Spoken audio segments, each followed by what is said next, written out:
देखिए सर, ये सब क्लियर है सर। मैं ऑलरेडी स्टडी कर चुका हूँ मनोज जी। ये जो टैक्स बचाने के चक्कर में अपने अनऑथराइज्ड क्लेम्स और इलीगल ट्रांजैक्शंस किए ना, ये सरकार की नज़र में बहुत बड़ा क्राइम है। आप जानते हैं इसकी सज़ा 10 साल तक की जेल और 20 लाख रुपए जुर्माना है। अब इंक्वायरी बंद करने के लिए मैंने मेरे सीनियर्स को 10 लाख रुपए में कन्विंस किया है। Thank you Kulkarni sir. पैसों के लिए मैंने अपना ये घर गिरवी रखा है। कुछ दिन और ठहर जाइए, आपका काम हो जाएगा। आप एनफोर्समेंट डिपार्टमेंट के इतने बड़े अफसर हो, कुछ और मोहलत दीजिए ना प्लीज। मैं बात करता हूँ मेरे सीनियर से, और आप भी तो बात कीजिए आपके पार्टनर से, परेश जी ना। हाँ, चाह क्यों नहीं ना।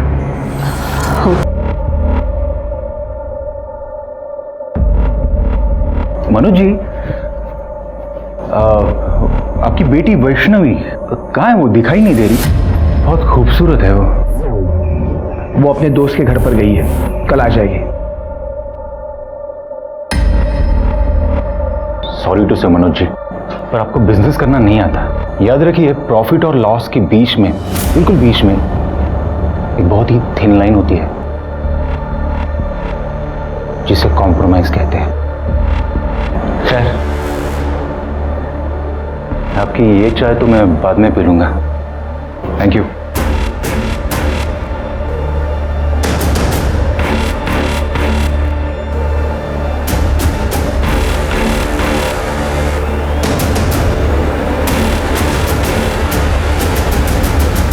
पता नहीं परेश फोन क्यों नहीं उठा रहा है।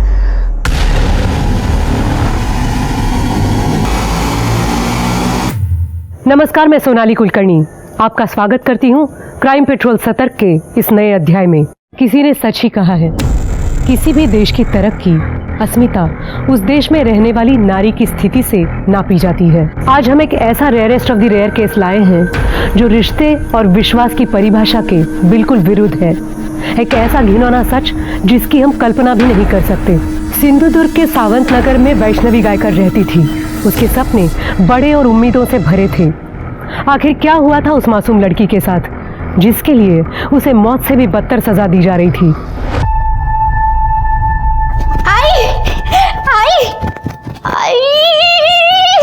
अगर काय मुझे मुंबई में जॉब मिली है मल्होत्रा डिजाइनर्स के यहाँ। मुंबई की बहुत बड़ी डिजाइनर कंपनी है। I am so happy. अगर बाबा नहीं मानेंगे। भाई आप मना लेना ना बाबा को, ऐसी अपॉर्चुनिटी बार बार नहीं मिलती है। तू जानती है ना बाबा को। आप रुको, बाबा को आने दो, मैं मनाती हूँ। लगता है बाबा आ गए।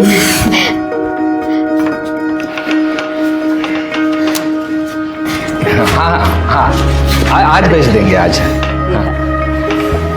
नमस्कार। हाँ हाँ, थैंक यू।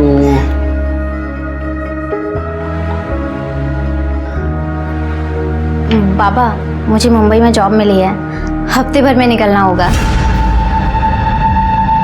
ये तो बड़ी अच्छी बात। कोई अच्छी बात नहीं है, मना कर दे उनको। देख, तू अकेली मुंबई नहीं जाएगी, और अगर तेरे को मुंबई जाना है तो तेरे लिए मैं मुंबई का लड़का ढूंढता हूँ। शादी कर ले और फिर मुंबई चली जाना।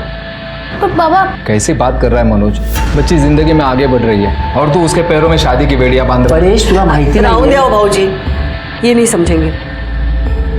खानदान परंपरा यही नजर आता है इनको। हाँ, नजर आता है, इसलिए तो मुझे अपनी मर्यादा पता है, और हर एक को अपनी मर्यादा का पता होना जरूरी है। तुझे मुंबई जाना है, शादी कर ले और फिर आराम से मुंबई चली जाना। That's final. बाबा,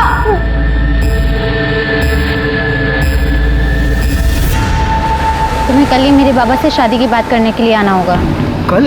इतना जल्दी? वक्त नहीं है हमारे पास।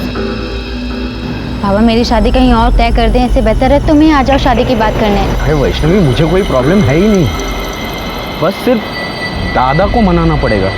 तुम मेरे लिए इतना नहीं कर सकते? ये भी कोई पूछने की बात है? तुम्हारे लिए तो अपनी जान भी हाजिर है।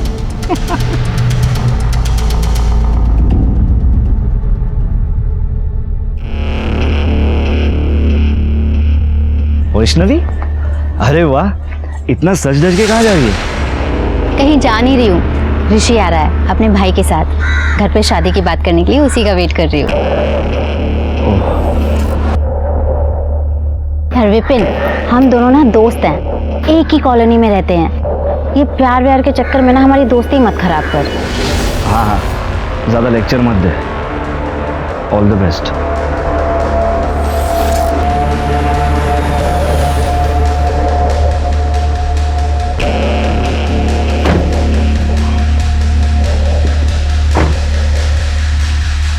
हाय, लेट तो नहीं हुआ मैं? नहीं नहीं नहीं, चलिए अंदर चलिए।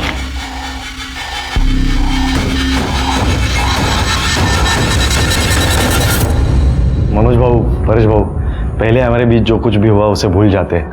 ये दोनों एक दूसरे से बहुत प्यार करते हैं, शादी करना चाहते हैं। वैसे मेरा भाई ग्रेजुएट है, एड एजेंसी में काम करता है, अच्छा खासा कमा लेता है। खुश रखेगा आपके बेटी को। सीधा साधा है मेरा भाई। सीधा साधा? तो तुम्हारा ये सीधा साधा भाई पड़ोस में रहने वाली कॉलगर्ल योगिता के पास क्या कर रहा था? परेश, क्या बोल रहे तुम? यो क्या बोल रहे हो काका? दिखाता हूँ। ये कौन है? तू ही है ना? देख ले, तुम्हारा सज्जन भाई। बगा।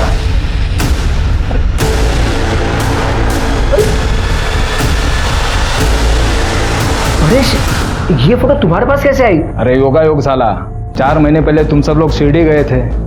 उस वक्त सावंतवाड़ी में मेरी मीटिंग तय हुई थी, तो मैं तुम्हारी बाइक लेने के लिए यहाँ आया था। तब इसको देखा था मैंने। फिर जब कल इन दोनों को साथ में देखा ना मैंने, तब इसको मैं पहचान लिया।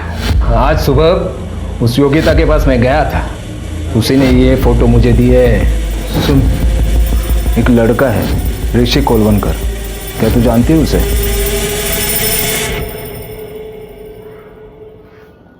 यही ना, ये तो अक्सर आता है मेरे यहाँ, बहुत पसंद है मुझे।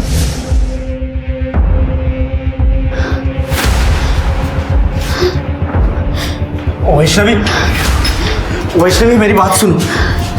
जा, अरे निकल। वैष्णवी तुम निकलेगा या फिर मैं निकालूं यहाँ से तुझे? वैष्णवी, वैष्णवी शांत हो जाओ। देखो गुस्से से बात बिगड़ जाएगी। बात आगे बढ़ानी नहीं है बाबा। ए, सुना ना तूने? अब कुछ बचा नहीं है। ए अक्षय, इधर आ। बड़ा गुणगान गा रहा था ना इसका, तो सुन, रिश्तेदारी बराबर वालों में होती है, भिखारियों के साथ नहीं। बहुत ज्यादा बोल रहा है तू। जान से मार दूंगा मैं तुझे, याद है? मुझे जान से मारेगा। अरे रुक जाओ, रुक जाओ। अरे दादा, अरे शांत हो दादा, शांत हो। दादा, दादा, दादा, दादा सॉरी, ये सब मेरी वजह से। रुक इधर ही रुक। तू रह गटर में, वहीं की पैदाइश है ना तेरी। परेश काका बिल्कुल सही कहते हैं, मेल जोल हमेशा बराबरी वालों में होता है। चल तू निकल। तेरी तो नहीं बात छोड़ूंगा नहीं इसे। चुपचाप दादा, बैठ गाड़ी में बैठ।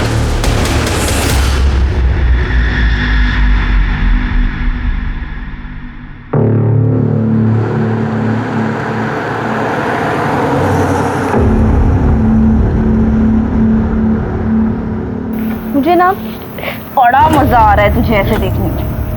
वैसे तेरे हिस्से का आधा प्यार तो तेरा आशिक मुझे कर ही चुका है। अब तू और मैं बराबर।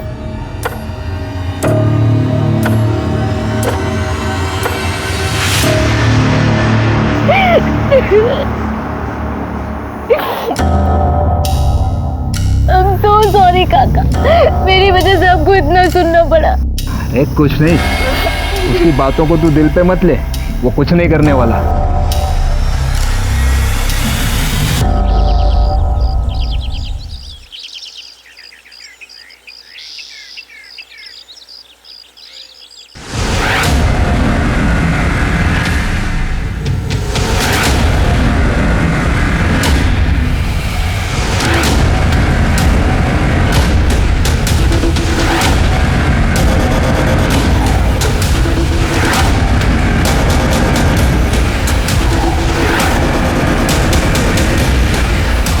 शिरके, जरा चेक करो।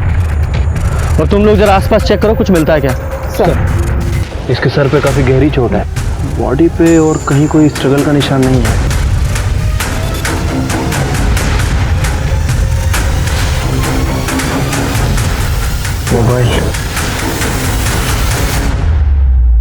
वॉलेट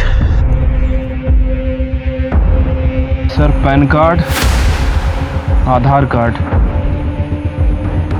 परेश परचुरे, इसकी कंपनी का विजिटिंग कार्ड भी मिला है, विश्वास प्राइवेट लिमिटेड, और इसके पार्टनर का नाम भी लिखा है, मनोज गायकर। और वॉलेट में कुछ पैसे भी हैं। वॉलेट में पैसे भी हैं, फ़ोन भी है, मतलब चोरी का मामला तो नहीं है। पर ये आदमी जंगल में क्या कर रहा था? सर वही बात तो समझ नहीं आ रही, लेकिन सर एक चीज़ तो कंफर्म है, इसका मर्डर कहीं और हुआ है और उसको यहाँ लाके डंप किया गया है। हाँ, हो सकता है, क्योंकि ज़मीन पर इतना खून भी नहीं बिखरा है। शिरके, फॉरेंसिक को बुलाओ और इसकी फैमिली को इन्फॉर्म करो। ठीक है सर। स्वाति, एम्बुलेंस को फ़ोन करो, बॉडी को पोस्टमार्टम के लिए भेजो। सब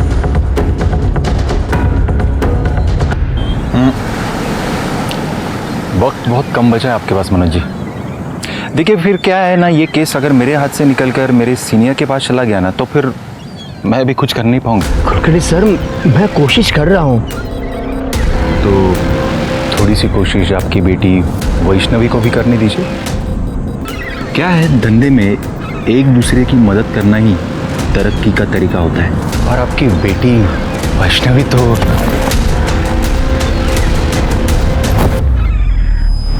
ये गलती दोबारा मत करना, वरना 10 लाख के 20 लाख देने पड़ेंगे।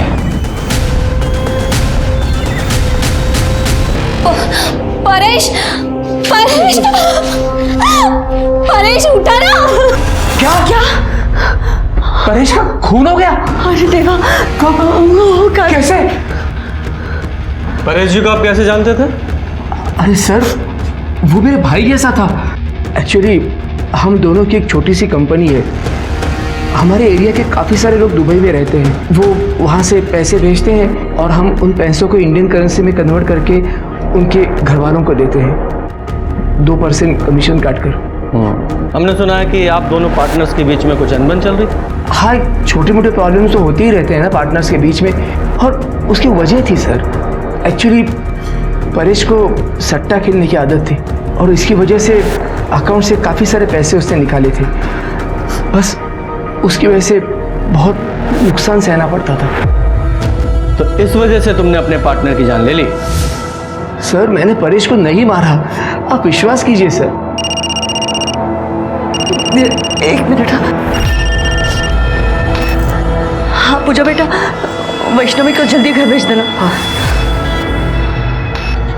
क्या? लेकिन उसने तो कहा था वो तेरे घर जा रही है। ठीक है, तो आओ, थमा एक मिनट।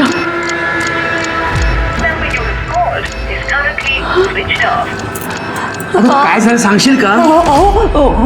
वैष्णवी पूजा के घर में नहीं गई। तू वैष्णवी को फोन लगाओ ना। ओह लाओ ना फोन, उसका फोन स्विच ऑफ आ रहा है। क्या हुआ? ये वैष्णवी कौन है? साहब वो हमारी बेटी है हमारी। क्या हुआ है, डिटेल में बताइए। वो कल ना सारे एलमी माँ, बोल तो। मैं पूजा के घर जा रही हूँ। हम दोनों को एक ही असाइनमेंट मिला है, उसे पूरा करने। अच्छा, वो रात को लेट हो जाएगा तो मैं वहीं रुक जाऊंगी और सुबह 11 बजे तक वापस आ जाऊंगी। बाबा से पूछ। बाबा, जाऊँ? ठीक है, अपना स्कूटर लेके जाना। पर वो तो खराब पड़ा है। मैं रिक्शा से चली जाती हूँ, 50 मिनट की दूरी पर ही है उसका घर, मानिक नगर में। ठीक है, संभाल के जाना पर। ठीक है, होगा। सर, अब पूजा कह रही है कि वैष्णवी उसके घर पर गई नहीं। तो वैष्णवी किसी और फ्रेंड के घर पे चली गई होगी। नहीं सर, ये पक्का उसी का काम है। किसका? ऋषिकेश कोलवणकर। वो कौन है? वो वैष्णवी से शादी करने के लिए आया था, लेकिन परेश को उसके चाल चलन के बारे में पता चल गया था और ये सुनकर वैष्णवी से उसे रिश्ता तोड़ा था और शादी भी तोड़ी थी। तब तो वो चला गया था घर से, लेकिन 2 दिन के बाद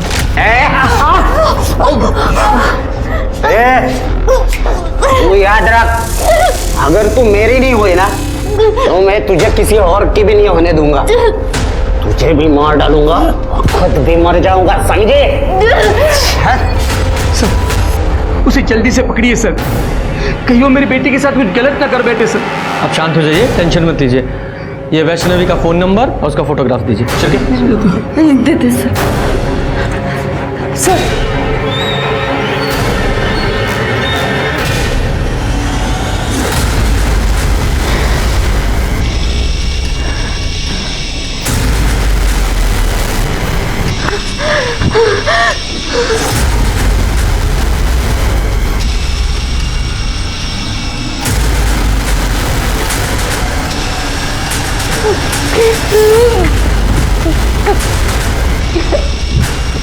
कपड़े उतार।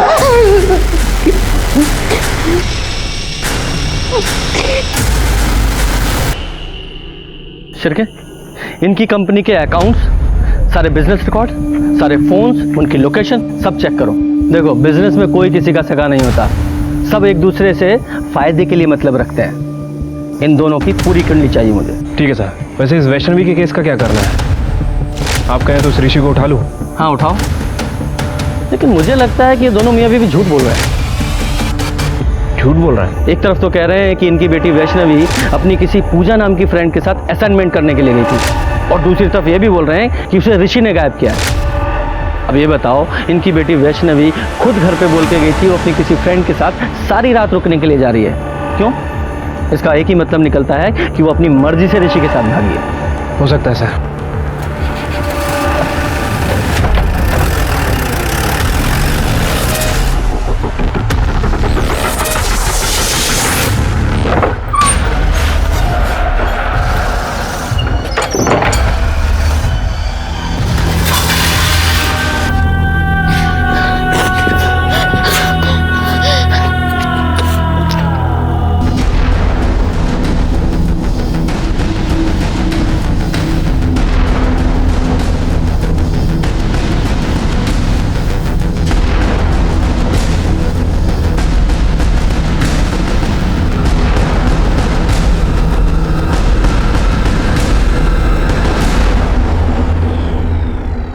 सर, परेश की पोस्टमार्टम रिपोर्ट के हिसाब से उसकी मौत 10 तारीख को करीब 3 से 4 बजे के बीच हुई।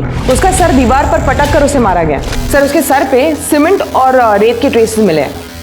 इसका मतलब ये कंफर्म है कि परेश को कहीं और मारा गया और बाद में उसकी बॉडी को जंगल में ले जाकर डंप कर दिया गया। Yes sir. सर, जैसे आपने कहा था, मैं ऋषि के घर गई थी। वहां मेरी बात उसके बड़े भाई अक्षय कोलवनकर से हुई। ऋषि तर गोवा गया है। क्यों? उसका वो एड एजेंसी का मीटिंग होता है, अक्सर जाया करता है। क्या मैडम, इतनी पूछताछ क्यों हो रही है? वैष्णवी अपने घर नहीं गई है 2 दिन से। वैसे मेरे भाई का उसके साथ कोई बातचीत नहीं होती है, हमारा कोई वास्ता नहीं है उनसे। ऋषि का नंबर दो। हाँ, 9821। सर, मैंने उसे कॉल किया था, लेकिन उसका फोन स्विच ऑफ है। शायद आपका शक सही है, ऋषि और वैष्णवी साथ में भागे हैं। इस ऋषि का फोन सर्विलेंस पे डालो। अगर ये गोवा कंपनी के काम से गया होता तो उसका फोन स्विच ऑफ क्यों होता? उसकी कंपनी में जाकर जरा पता करो। सर, परेश के कॉल रिकॉर्ड है। सर, इसका फोन नाना साहब चौक के पास ही आके बंद हुआ था और यहाँ से 5 किलोमीटर दूर जंगल में इसकी बॉडी मिली। शिरके, एक काम करो, नाना साहब चौक का जो सीसीटीवी है उसकी फुटेज चेक करो 10 तारीख को 1 बजे से 4 बजे के बीच की। देखो सीसीटीवी फुटेज में परेश के साथ कोई और दिखाई देता है क्या? ठीक है सर। सर, एक और बात, ये परेश और मनोज की विश्वास प्राइवेट लिमिटेड के बैंक स्टेटमेंट। सर, कमाल की बात है कि इस कंपनी में 4 महीने से कोई भी ट्रांजेक्शन नहीं हुआ, और जब मैंने इस कंपनी के रेगुलर कस्टमर से बात की तो उन्होंने भी इस कंपनी के बारे में कुछ अजीब बात नहीं कही। लेकिन जब मैंने रिकॉर्ड चेक किए तो सर पता चला कि मनोज और परेश के खिलाफ आदर्श नगर पुलिस स्टेशन में फ्रॉड का केस फाइल हुआ था। किसने फाइल किया था? सर, अक्षय ने, ऋषि का बड़ा भाई। और सर, ये अक्षय एक 3 स्टार होटल में एडमिन में काम करता है।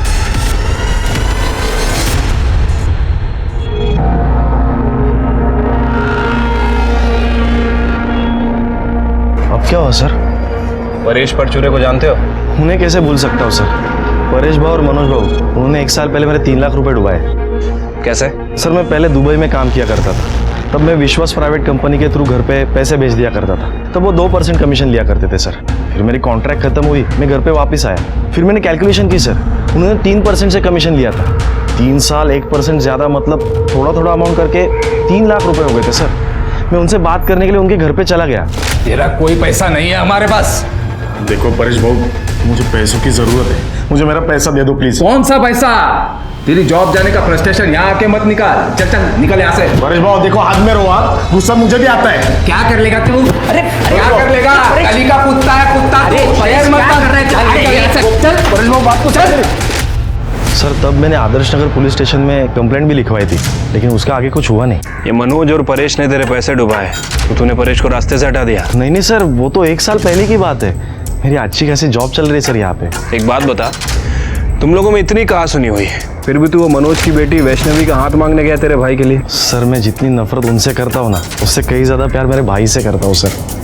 उसकी खुशी के लिए मैंने मेरा मन बदल दिया सर, लेकिन उन लोगों का नहीं बदला। रिश्तेदारी बराबर वालों में होती है, भिखारियों के साथ नहीं। बहुत ज्यादा बोल रहा है तू, मैं जान से मार दूंगा देखो। मतलब तेरे भाई के पास भी मर्डर करने का मोटिव है? सर नहीं सर, वो तो उसने उस दिन गुस्से में बोल दिया था, वो ऐसा नहीं कर सकता, वो तो बहुत सीधा साधा है। ये तेरा सीधा साधा भाई लड़की को लेके भागा है, मालूम है ना तुझे? नहीं सर, ऐसा नहीं हो सकता, वो गोवा गया, मैंने मैडम को बताया ना। गोवा गया तो फोन क्यों बंद है उसका?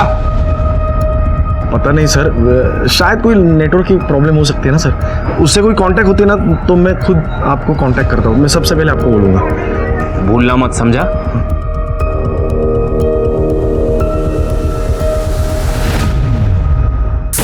ये परेश की मौत 10 तारीख को और उसका फोन नाना साहिब चौक पे शाम को 4 बजे बंद हुआ, और उसी तारीख को वैष्णवी अपने घर से गायब हुई, और 10 तारीख को ये ऋषि भी गोवा का झूठा बहाना बनाकर अपने घर से निकला, और बाद में परेश की बॉडी हमें मिली। सर हो सकता है कि ये ऋषि और वैष्णवी एक साथ भागे हों और परेश ने उन्हें देख लिया, फिर ऋषि और परेश का झगड़ा हुआ हो और ऋषि ने परेश का मर्डर कर दिया।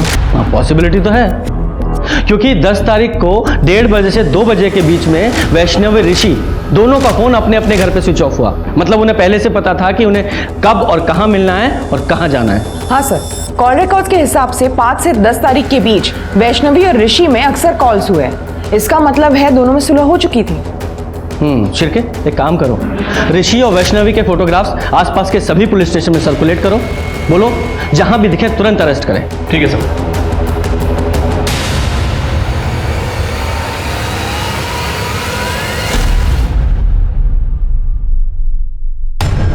मुझे दे दीजिए ना।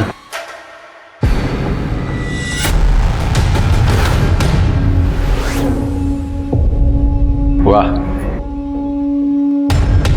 खूबसूरती की तारीफ ना हो ना तो तौहीन हो जाती है। सुजाता ऊपर जाओ।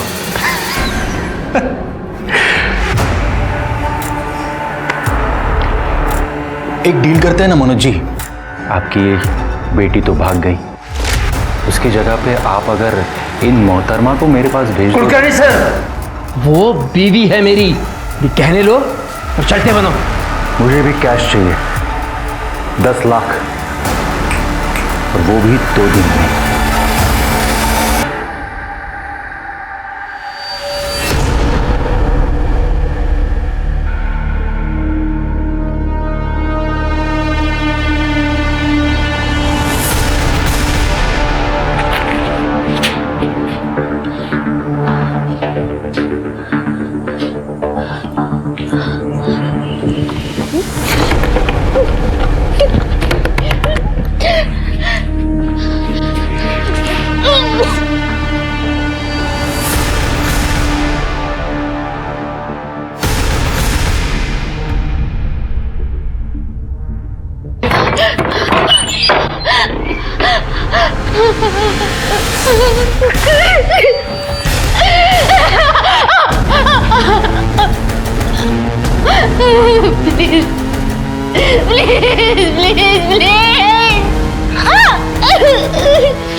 तमाम कोशिशों के बाद भी पुलिस परेश के कातिल तक नहीं पहुंच पा रही थी, और दूसरी तरफ वैष्णवी पर अत्याचार और शोषण बढ़ता जा रहा था।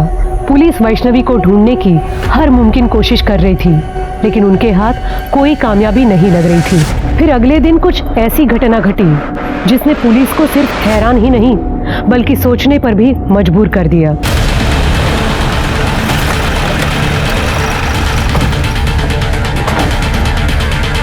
सर मैंने आपको फ़ोन किया था, यहाँ से स्टेशन जाने के लिए शॉर्टकट है, तो मैंने वहाँ पर एक लाश देखी, इसलिए सर आपको फ़ोन किया। किधर है सर? यहाँ पर है। स्वाति जरा चेक करो। सर कर जरा आसपास चेक करो। सर ये तो वैष्णवी है। सर वैष्णवी को गला दबा के, सर चेहरे पे बहुत सारे वार हैं शायद, और सर हालत देख के लगता है इसके साथ सेक्सुअल असॉल्ट भी हुआ है, मेंटल और फिजिकल टॉर्चर दोनों हुआ है इसके साथ। इसकी फैमिली को इन्फॉर्म करो और फॉरेंसिक टीम को बुलाओ। बॉडी को पोस्टमार्टम के लिए भेजो।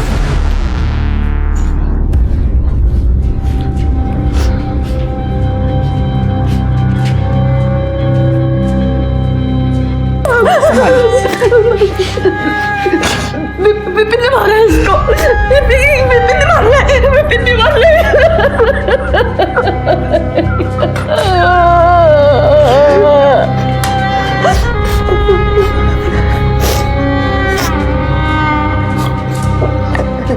सर वो विपिन हमारे एरिया में ही रहता है। मेरी वैष्णवी ने उसके प्यार को कभी एक्सेप्ट नहीं किया। फिर वो उसका पीछा करने लगा और एक दिन मेरी और ऋषि की अब बात नहीं होती। देख वैष्णवी, मैं अभी तुझसे बहुत प्यार करता हूँ, एक बार सोच ले। विपिन, मुझे रिश्तों में मिलावट अच्छी नहीं लगती। हम दोस्त हैं और हमेशा रहेंगे। क्या दोस्त दोस्त दोस्त, थक गए हो तेरा दोस्त बनकर। देख वैष्णवी, देख अगर तूने हाँ नहीं कहा ना तो मैं ना अपनी जान दे दूंगा, सच में। छोड़ ये ड्रामे मत कर, छोड़। देख मैं मजाक नहीं कर रहा हूँ, मैं अपनी जान देने को सच कह रहा हूँ। मैं क्या ड्रामे कर रहा है? लग जाएगा तुझे तो। I can't live without you. I can't live with you. Vaishnavi, Vaishnavi, देख मैं तुझे बहुत, मैं तुझसे शादी करना चाहता हूँ। क्या हो गया तुझे? छोड़ मेरी बात क्या करे तू? मैं वैष्णवी से प्यार करता हूँ। तेरा और मेरी बेटी का मेल हो ही नहीं सकता, समझ रहा तू ना? चल निकल, चल निकल। चाहता हूँ, मुझे अपनी खूबसूरती पर बहुत नाज है ना। तेरी ऐसी शक्ल बिगाड़ूंगा ना कि कोई पहचान भी नहीं पाएगा। अरे चल। तो आपने पुलिस में कंप्लेन क्यों नहीं की? उस दिन के बाद उसने उसका पीछा करना बंद कर दिया। हमको लगा वो सुधर गया। यही गलती करते हैं मैडम हम लोग। क्राइम की शुरुआत यहीं से होती है। आपको उसके खिलाफ कंप्लेन करनी चाहिए थी। खैर, कहाँ मिलेगा ये विपिन? वैष्णवी को क्यों मारा? साहब मैं उसे क्यों मारूंगा? मैं तो उससे प्यार करता था। उस पर रेप करने की कोशिश करता और बोल रहा प्यार करता था। साहब उस दिन मैं नशे में था। नशे में था तो कुछ भी करेगा, हैं? देख सीधे सीधे बोल वरना डंडा डाल के उगलवाऊंगा। सर मैं सच बोल रहा हूँ। तू ऐसा नहीं बोलेगा। कर दे, अंदर डालो इसे। सर मेरी बात तो सुनो सर। सर मैंने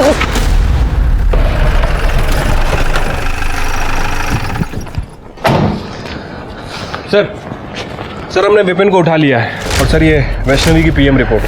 सर इसके हिसाब से उसकी मौत 14 तारीख को रात 2 बजे से 3 बजे के बीच में हुई है। गला घोटने की वजह से उसकी मौत हुई है sir.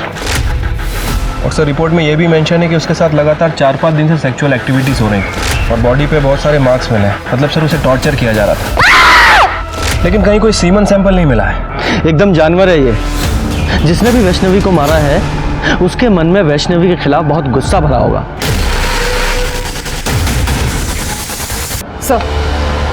Sir Azad Nagar police station record के हिसाब से वैष्णवी और सुजाता ने योग्यता नाम की कॉल गर्ल के खिलाफ कंप्लेन लिखवाई थी। क्या कंप्लेन लिखाई थी? सर रेसिडेंशियल एरिया में ये योग्यता जिस्म फरोशी का बिजनेस करती थी। 2-3 बार पहले भी ये योग्यता वुमेन ट्रैफिकिंग के लिए अरेस्ट हुई है। बुलाओ इस योग्यता को। सर वो वैष्णवी और सुजाता ने मेरी झूठी कंप्लेन की थी। मैं कोई धंधा बंदा नहीं करती सर। अच्छा बेवकूफ समझा है मैं। पुलिस बिना वजह किसी को अरेस्ट नहीं करती, समझी? हमें क्यों लेकर चल रहा है? चल बैठ।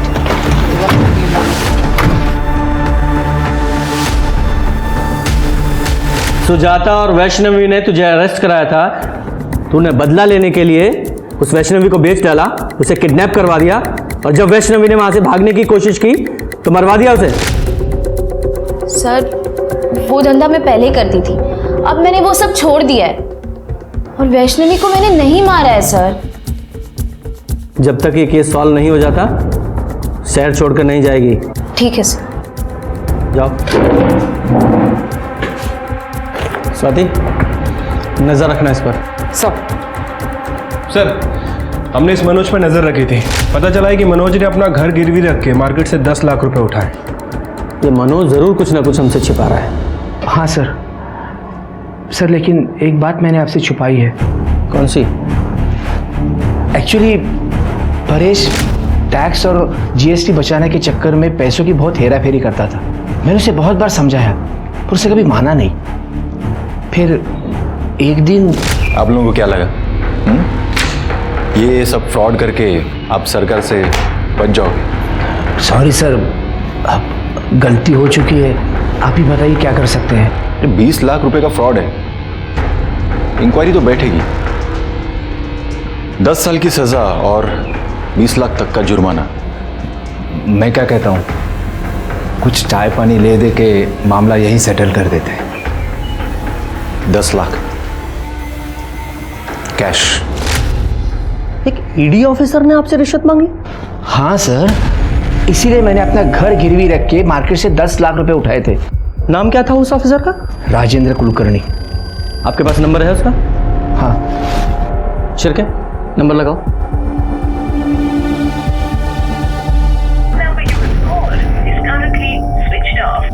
सर इसका फोन बंद आ रहा है।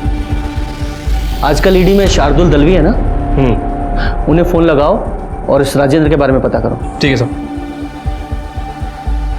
और मनोज जी, आपको पता है ना, रिश्वत देना और लेना दोनों अपराध हैं। मुझे पता है सर, लेकिन मैं बहुत डर गया था। बाबा, मैं मार्केट जाके आती हूँ। हाँ, संभालो जा।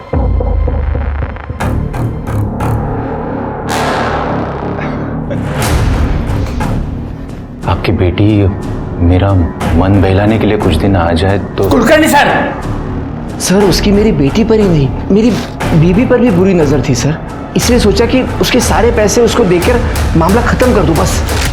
मनोज जी, ये बात आपको हमें पहले बतानी चाहिए थी, यहां तक नौबत नहीं आती। सर दलवी साहब से बात हुई है, उनका कहना है कि ईडी में राजेंद्र कुलकर्णी नाम का कोई भी ऑफिसर नहीं है। क्या? और सर विश्वास प्राइवेट लिमिटेड नाम से कभी भी कोई इंक्वायरी नहीं निकली। सच में? मतलब ये आदमी फेक ईडी ऑफिसर बनकर लोगों को ठग रहा है।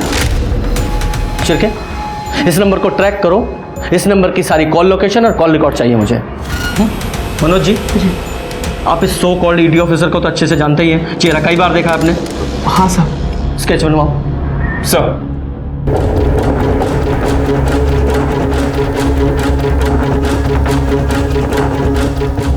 सर उस ऑफिसर का फोन अभी तक स्विच ऑफ है सर, और मैंने उसके कॉल रिकॉर्ड चेक किए हैं। उसने सिर्फ और सिर्फ मनोज जी को ही फ़ोन किया था। और एक और बात सर, उसके फ़ोन की लोकेशन कभी कभी योगिता के घर के आसपास की थी। योगिता, ये मनोज जी की नेबर ना? Right sir. सर, इनके ब्रीफिंग से ये स्केच बनाया है। यही है वो राजेंद्र कुलकर्णी।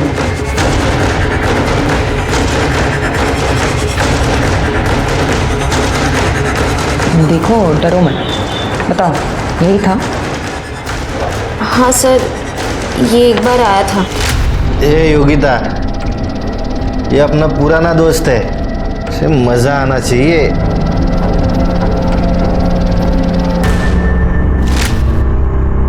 इसने कुछ बताया अपने बारे में? नहीं सर, इसने तो कुछ नहीं बताया, पर इसके साथ जो आदमी आया था मैं उसे जानती हूँ, वो यही शिवा कॉम्प्लेक्स में रहता है। हमें सब पता है तेरे और उस नकली ईडी ऑफिसर के रैकेट के बारे में। अब सीधे सीधे बताएगा या तेरे हलक में से उगलवाऊं? शिरके, सब कुछ बताता हूँ सब उसका नाम शेखर नाइक है। सब मैं दिल्ली में जॉब करता था, तभी हम पहली बार मिले थे, और एक दिन अचानक वो मेरे घर पे आया। क्या? तो तू इधर फेक ईडी ऑफिसर बन के लोगों से पैसे लूटता है? हाँ, और पता है तुझे, थोड़ा सा डरा दो ना तो लोग पैसा दे भी देते। दिल्ली की पुलिस है ना, कुत्ते की तरह ढूंढ रही मुझे, पर मैं हूं ना, उनके नाक के नीचे से भाग आया हूं। और फिर तुम दोनों ने यहाँ आकर ठगी करना शुरू कर दिया? नहीं सर, कसम से सर, मैंने ऐसा कुछ नहीं किया सर। बस मेरी इतनी गलती हो गई कि मैंने उसको अपने घर में रहने दिया। सर, ना वो मेरे घर में रहता और ना ही वो ऋषि से मिलता। ऋषि कोलवनकर? हाँ सर। पता नहीं यार, उस योगिता ने मेरी फोटो उस परेश को क्यों दी?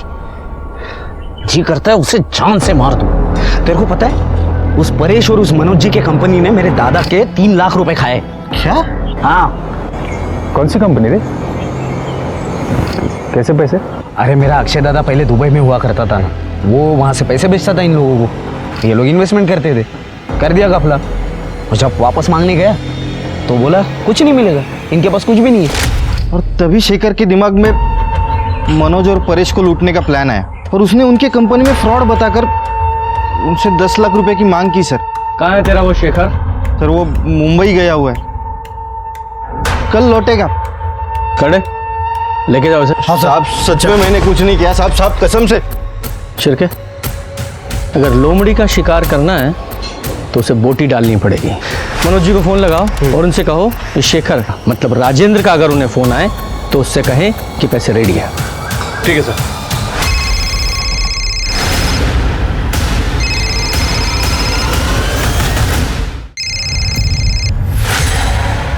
हाँ कुलकर्णी सर। पैसे का बंदोबस्त हो गया? हाँ बंदोबस्त हो गया है, आप आ जाइए पैसा लेने के लिए। नहीं, पैसा तुम लेके आओगे कल शाम 4 बजे बीच रिसोर्ट।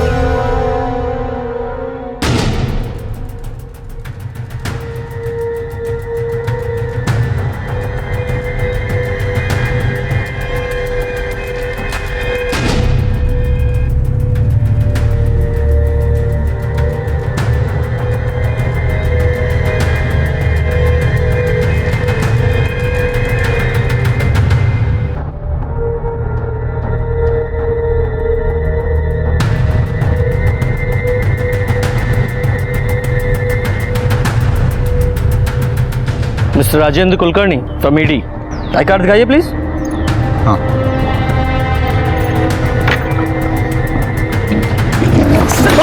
देखो किधर जा रहा है, चलो किधर। दिल्ली में तुझ पर फ्रॉड के कई केसेस हैं, लेकिन यहां पर तुझ पर फ्रॉड के साथ साथ मर्डर और रेप के चार्जेस भी लगेंगे। सर मैंने ना वो परेश को मारा है, ना मैंने वैष्णवी का खून किया है। ये तो इतनी आसानी से नहीं कुछ उगलेगा, हमसे मेहनत करवाएगा। तू ही बता दे, तू तो इसके साथ प्लान में शामिल था ना? सर मैं तो किसी भी प्लान में नहीं था सर वो वैष्णवी को मैं जानता भी नहीं है सर वो तो ऋषि के साथ भागने वाली थी सर। भाई मैंने वैष्णवी को मना लिया है। ओ भाई कब है शादी? नहीं ना यार, यही तो प्रॉब्लम है, उसके घर वाले नहीं मान रहे। लेकिन अक्षय दादा ने बोला है कि तुमको भाग के शादी करनी चाहिए, और इसके लिए हम लोग परसों भाग रहे हैं। अक्षय दादा हमारे रहने का वगैरह सब बंदोबस्त कर रहा है। ऋषि की तुमसे कब बात हुई थी? सर वो कुछ 8 तारीख को। और 8 तारीख को ऋषि ने तुमसे कहा था कि वो 10 तारीख को वैष्णवी के साथ भागने वाला है। हाँ सर। वैष्णवी के साथ साथ 10 तारीख को वो परेश भी गायब हुआ था। शिरके, इस अक्षय ने हमसे झूठ बोला है कि ऋषि गोवा गया हुआ है। इस अक्षय पर नजर रखो, क्योंकि उसका झूठ सबूत के साथ उसके सामने रखेंगे।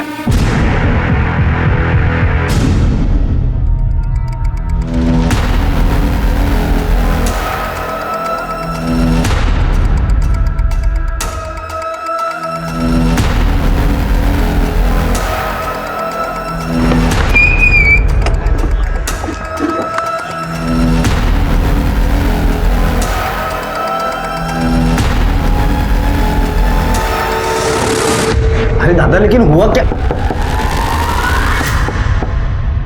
कौन देख? हाँ मैं देखता हूँ।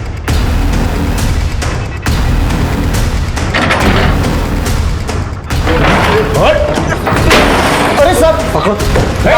दादा अरे सर क्यों? तुम दोनों ने मारा है ना वैष्णवी और परेश को? बोल, वैष्णवी को मारा? क्या बोल रहे हो साहब? दादा आपने तो बोला हम लोग दोनों कल मुंबई जा रहे हैं ना, और आपकी उससे बात भी हुई है, वैष्णवी कल यहाँ आ रही है ना। दादा झूठ बोला है तेरे भाई ने तुझसे। 10 तारीख को वैष्णवी तुझसे मिलने के लिए निकली थी, फिर वापस घर नहीं पहुंची, और सीधे 14 तारीख को हमें उसकी लाश मिली। 4 दिन तक उसके साथ ब्रूटली रेप किया गया, और पता है किसने किया? किसने? तेरे सगे भाई ने।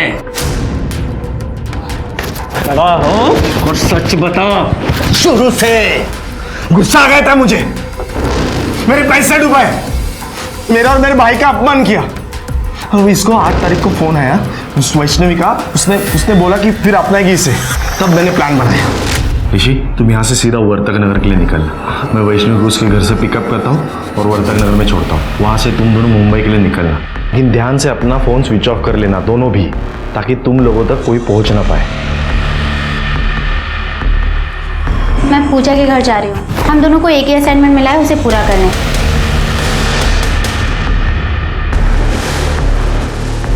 आजा। सुन, अब जब तक मैं ना बोलूं यहाँ से बाहर नहीं निकलना, ठीक है? बैठिए, मैं वैष्णवी को लेके आता हूँ, ठीक है?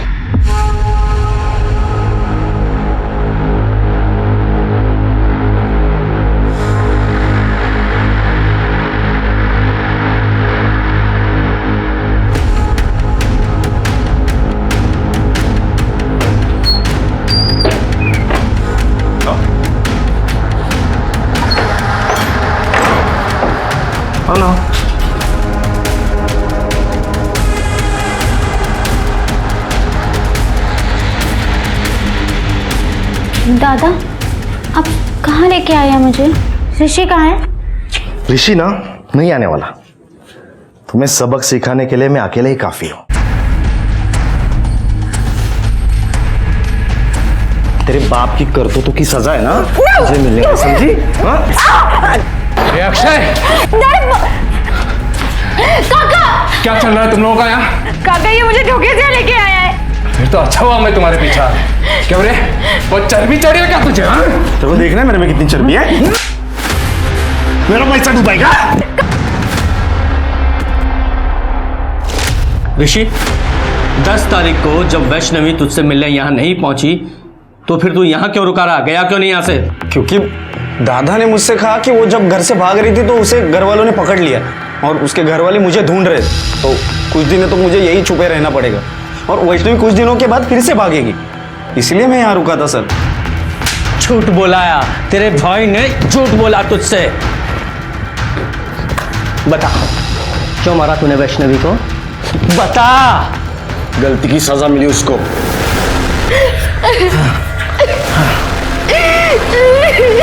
अभी रो क्यों रही है? मजे तो तू भी तो ले रही है।